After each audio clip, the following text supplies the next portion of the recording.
මේ බලන්න ළමයි රෑ ඉතුරු වෙන බත් හොඳේ ඉසි කරන්න එපා. මේ කුවෙට් එකේ ඔය වැදපෙත් ටික වැඩ කරන අයට මම කියන්නේ මෙන්න මේ වගේ තෙල් ටිකක් ලිපේ තියලා ඒකට අබ ටිකක් දාන්න. මේ තෙල් වැඩිපුර දාන්න. දාලා අබ ටිකක් දාන්න.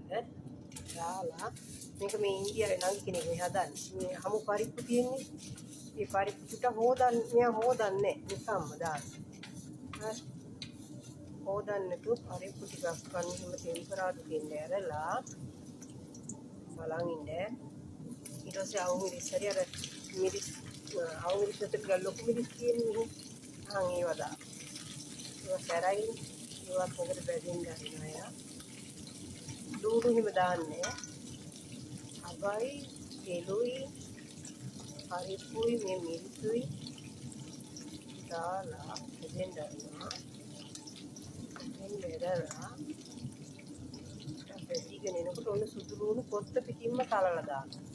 ගන්න බීක් 4ක් 5ක් සුදු ලුණු වැඩි වුණාට කමන්නේ.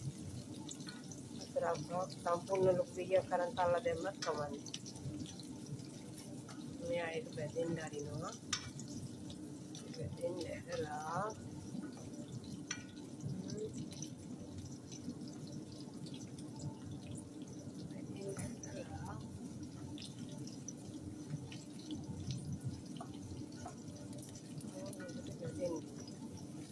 සුදුරුණු පොත්තක් එක්කන්ට බැදෙන්න දෙන්න මෙයා කහ චුට්ටක් දාන්න. කහ ටිකක් දෙන්න. හොඳට බැදෙන්න හරිනවා.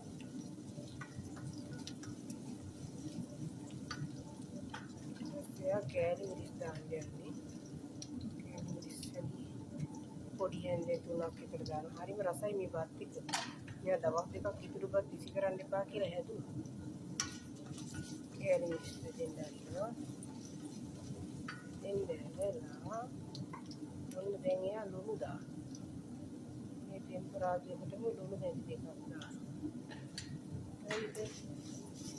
එකක් තියා හොඳට බලන්න.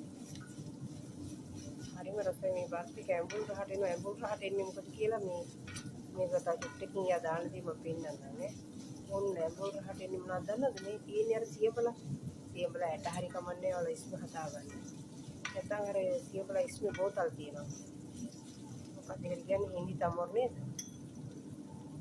අනේකින් දාන්න. ඕම්බත්. ආලා හරිම රසයි මේ බත් එක. මම යාට එක දවසක් ගියාවේ මං කියන ඉතිරි වෙන බස් මං